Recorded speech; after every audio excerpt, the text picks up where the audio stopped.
ಅಣ್ಣ ಬಾಳಿದ್ರೆ ಅಣ್ಣ, ತಮ್ಮ ಬಾಳಿದ್ರೆ ತಮ್ಮ. ಅವ್ನ್ ಬೆಳೆದ್ರೆ ನನ್ಗೇನ್ ಬರುತ್ತೆ, ಅವ್ನ್ ದುಡ್ಡು ಮಾಡಿದ್ರೆ ನನ್ಗೇನ್ ಸಿಗುತ್ತೆ, ಹೀಗಂತ ಒಯ್ದಾಡ್ಕೊಳ್ಳುವಂತ ಅಣ್ಣ ತಮ್ಮಂದ್ರನ್ನ ಸಾಕಷ್ಟು ಜನರನ್ನ ನಾವು ಅಕ್ಕಪಕ್ಕದಲ್ಲಿ ನೋಡಿರ್ತೀವಿ. ಆದ್ರೆ ಈ ಅಣ್ತಮಾಸ್ ಕತೆ ಇದೆಯಲ್ಲ, ನಿಜಕ್ಕೂ ಕೂಡ ಇನ್ಸ್ಪಿರೇಷನಲ್ ಅಂದ್ರೆ ಬಹುಶಃ ತಪ್ಪಾಗ್ಲಿಕ್ಕಿಲ್ಲ.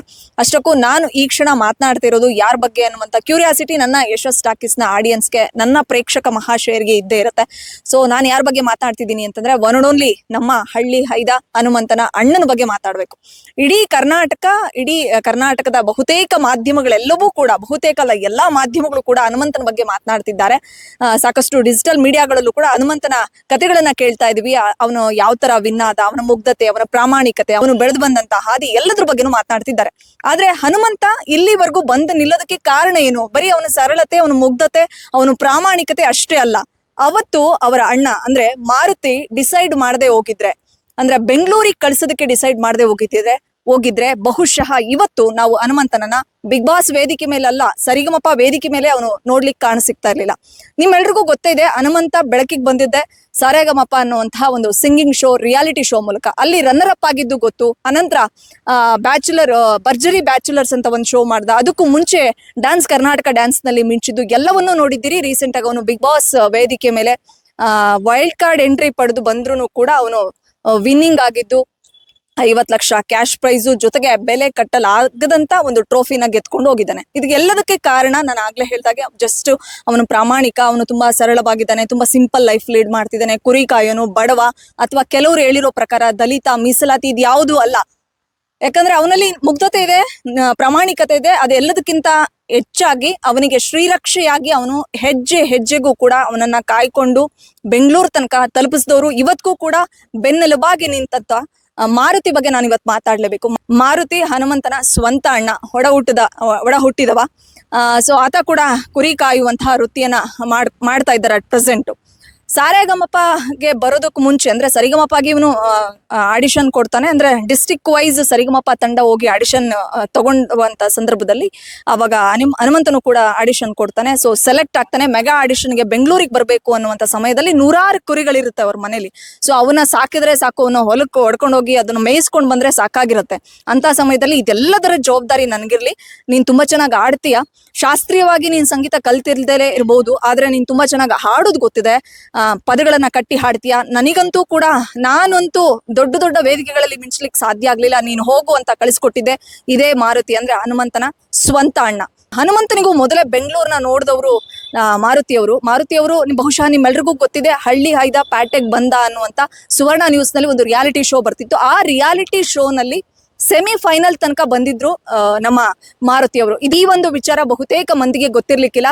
ಹನುಮಂತನಿಗೂ ಮೊದಲು ಬೆಂಗಳೂರು ನೋಡಿದ್ದು, ಹನುಮಂತನಿಗೂ ಮೊದಲು ಟಿವಿಗಳಲ್ಲಿ ಮಿಂಚಿದ್ದು, ಹನುಮಂತನಿಗೂ ಮೊದಲು ಕರ್ನಾಟಕದ ಜನಪ್ರಿಯತೆಯನ್ನು ಗಳಿಸಿದ್ದು ಮಾರುತಿ. ಆದ್ರೆ ಹನುಮಂತನಿಗೆ ಸಿಕ್ಕಷ್ಟು ಜನಪ್ರಿಯತೆ, ಪಾಪ್ಯುಲಾರಿಟಿ ಸಿಗ್ಲಿಲ್ಲ.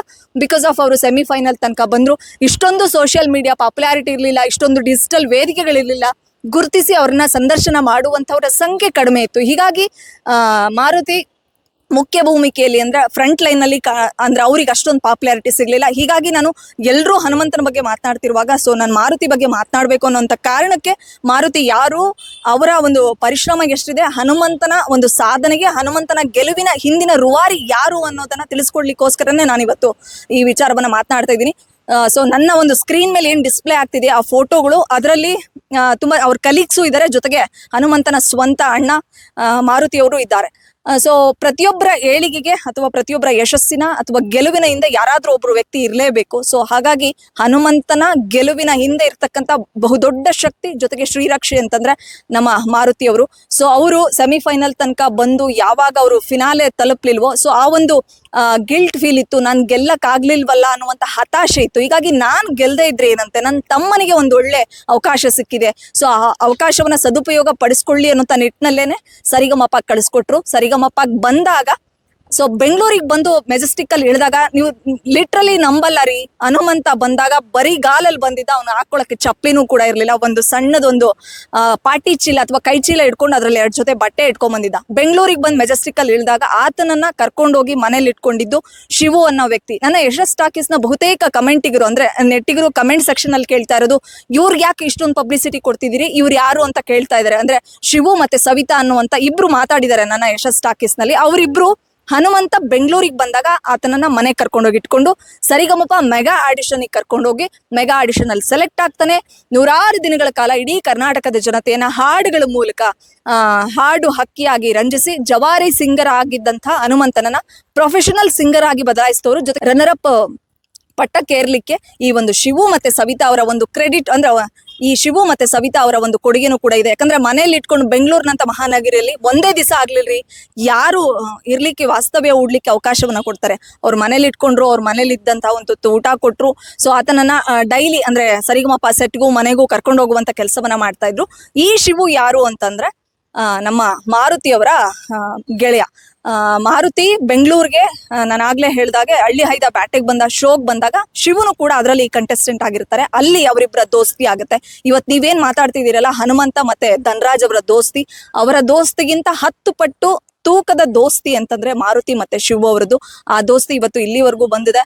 ಇವತ್ತು ಹನುಮಂತ ಬಿಗ್ ಬಾಸ್ ಟ್ರೋಫಿ ಗೆಲ್ಲಿಕ್ಕೆ ಅವರ ಅಣ್ಣ ಮಾರುತಿಯವರ ಪರಿಶ್ರಮ ಬಹಳ ದೊಡ್ಡದು.